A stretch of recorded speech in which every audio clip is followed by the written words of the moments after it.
and welcome to this week's episode of Food from Fiction. I thought we would tackle news of the world and a roast chicken. I have already removed the innards and blotted the chicken dry as in all of his nooks and crannies, just as dry as possible.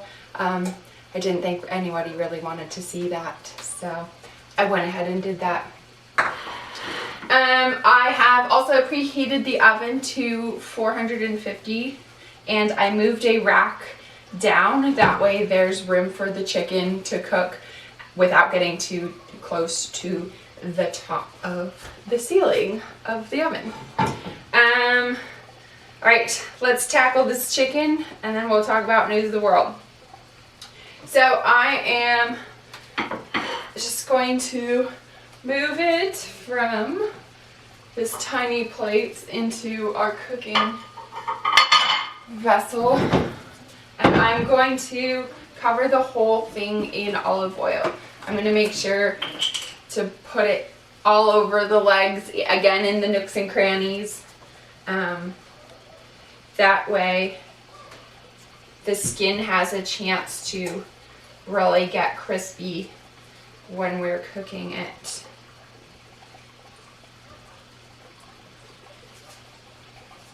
So I read News of the World a little bit late into the game. I'm sure you've heard me on previous episodes discuss how I'm always a little skeptical about really popular books. Really no reason, but so I was kind of hesitant to read News of the World, and boy was I wrong. I really enjoyed it. I thought the writing style was so unique and refreshing, and I enjoyed the whole thing. So I'm acknowledging I was wrong. Alright, I have an entire tablespoon of salt, and I'm going to, again, rub it all over our chicken.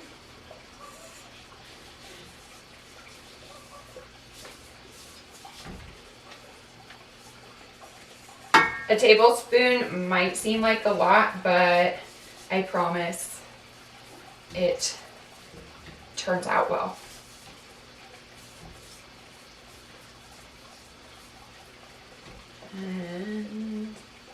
Alright, so now I'm going to also cover him in pepper. Not a defined amount, just sprinkled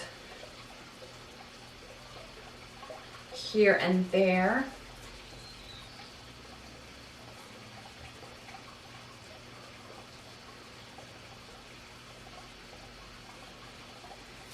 Alright, and now I have some rosemary and thyme that I took out of my garden, and I'm going to fill the cavity with it.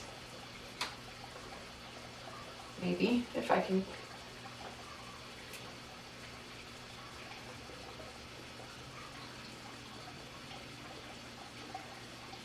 Many of my library patrons and fellow lovers know that I'm a bit squeamish when it comes to food with bones in it, so bear with me if I make any weird faces or jump up and down, and try not to scream. Alright, last we're going to truss him up, which means we're just going to bring the legs up and just kind of do a nice little figure eight with pieces cooking twine.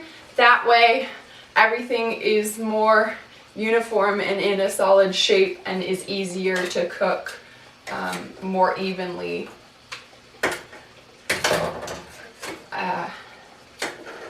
So just really struggling here.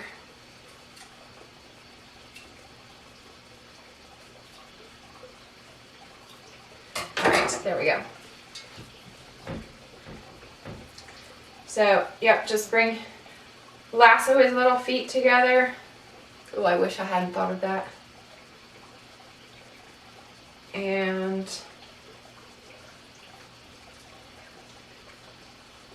go from there. So the chicken scene in News of the World is one of those scenes I think that really helps define and move the book forward. This is not going very elegantly. Again, because I'm squeamish about food with bones in it. And, well, I'm not going to ruin it, but they don't roast the chicken quite like I'm doing. All right, our chicken is solidly in the pan and it is ready to go in the oven. Before I put the chicken in the oven, I am going to lower the temperature down to 400. And now it's good to go in the oven.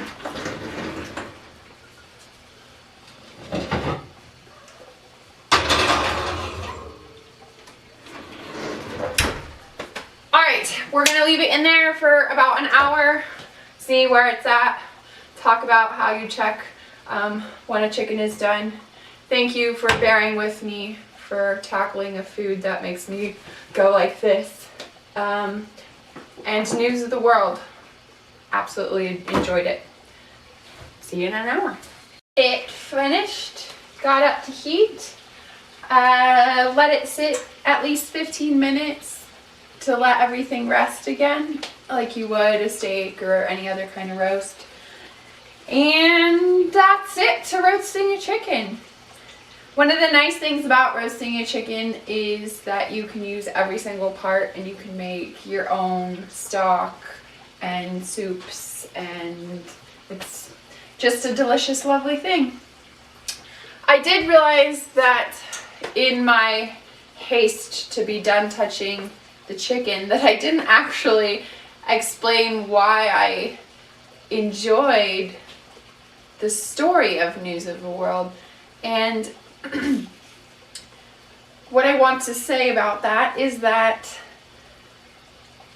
I like that it's about finding who you are at any age and making a family, not just out of the family you're given, but the circumstances and what life throws you, and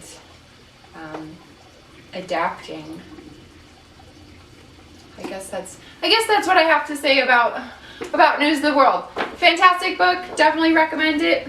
Also love roast chicken, just not when I have to do it.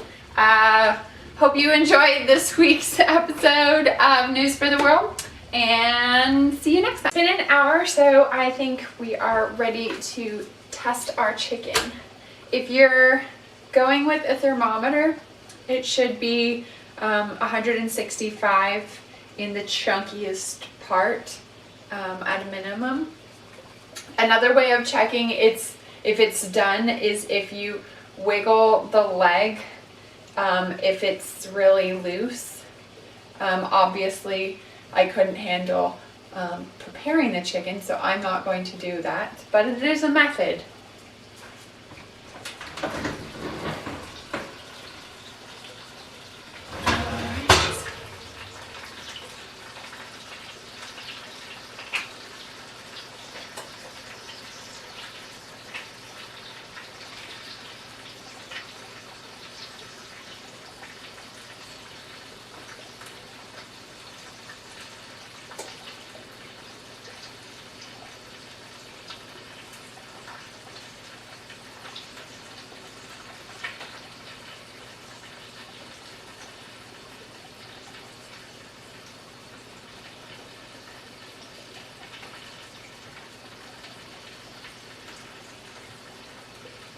So it's not quite there yet, so I'm going to give it a little bit longer and then take it out.